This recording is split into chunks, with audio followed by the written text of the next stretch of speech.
L'autonomie, un enjeu essentiel dans un contexte de formation à distance, hybride ou commodal. En effet, dès lors où il n'y a plus quelqu'un qui est toujours par-dessus notre épaule pour nous dire ce qu'il faut faire, il nous appartient d'être autonome.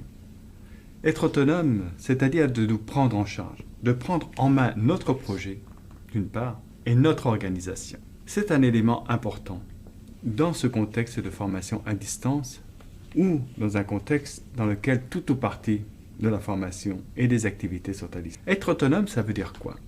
Ça veut dire être en capacité d'identifier quoi apprendre et de savoir comment apprendre. Bien entendu, être autonome, ça ne veut pas dire être seul.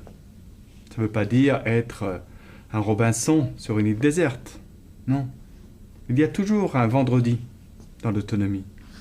Il y a toujours des personnes autour de nous qui vont nous aider à avancer, à savoir quoi apprendre et comment apprendre. Ce qui est important dans l'autonomie, c'est de s'autoriser à poser des questions. C'est de s'autoriser à demander de l'aide. Pour autant que l'on ait bien défini ce que nous voulions faire, nos objectifs, et dans quelles conditions, et par exemple dans quelle temporalité, nous souhaitions réaliser cet objectif. Prendre en main son projet, savoir quoi et comment apprendre, sont les premières étapes du développement et de l'exercice de son autonomie. Concrètement, ça signifie que, à partir des éléments qui sont à votre disposition, de bien identifier de ce qui est attendu. Être autonome, ça veut dire que vous êtes en capacité de dire « Ah oui, dans ce cours, voilà ce que je vais apprendre. » Ou « Voilà ce que je pense que je vais apprendre. » Je pense que je vais apprendre parce qu'il peut y avoir une question d'interprétation du contenu, des consignes, des objectifs. Mais déjà, savoir pourquoi vous faites cet exercice, ces activités qui vous sont proposées, est un pas vers l'autonomie. C'est un pas dans la projection de là où vous voulez aller, du chemin que vous souhaitez parcourir. L'autre élément, c'est identifier les ressources disponibles.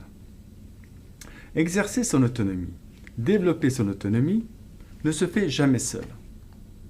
On dit souvent que l'autonomie, c'est moi, ma capacité à agir par moi-même. Ce sont les autres qui sont des ressources qui vont pouvoir me soutenir. Et ce sont les choses, c'est tous les aspects matériels, les documents, tout un ensemble d'éléments qui vont nous permettre de réaliser des activités. Développer son autonomie, aller vers une autonomie efficiente, suppose justement d'identifier les ressources disponibles. D'identifier par exemple quels sont les étudiants avec qui je vais pouvoir échanger, comment communiquer avec eux, comment communiquer avec l'enseignant.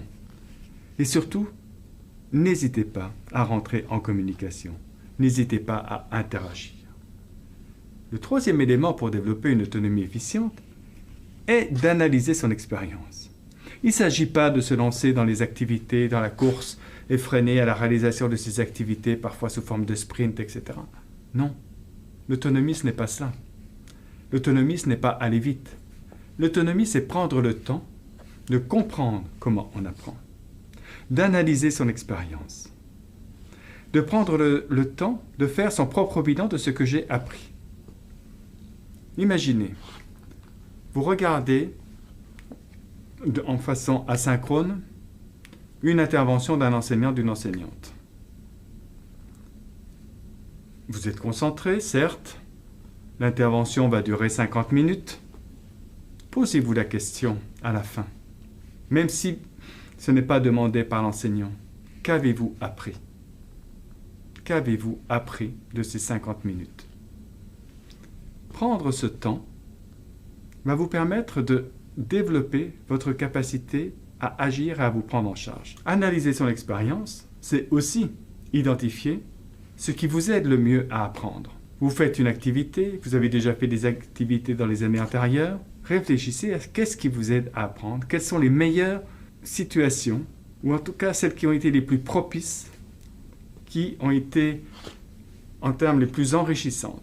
Et par rapport à l'expérience que vous êtes en train de vivre, par exemple, analysez votre expérience. Qu'est-ce qui fait que cette expérience, pour vous, est riche et positive? Bien sûr, il y a des éléments qui reviennent et qui sont liés à la qualité de la capsule vidéo que vous êtes en train de regarder. Mais il y a également des choses qui vous appartiennent. Tout ça pourquoi?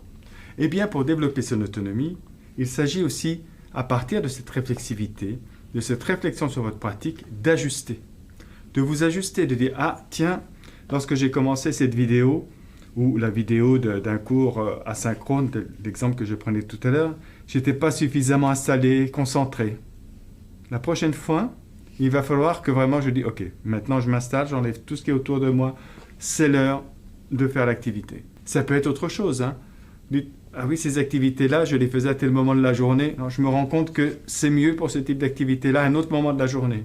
Eh bien, lorsque vous serez amené à faire une activité que vous reconnaissez comme étant plus propice en fin de journée, ajustez votre emploi du temps. L'autonomie, c'est ça.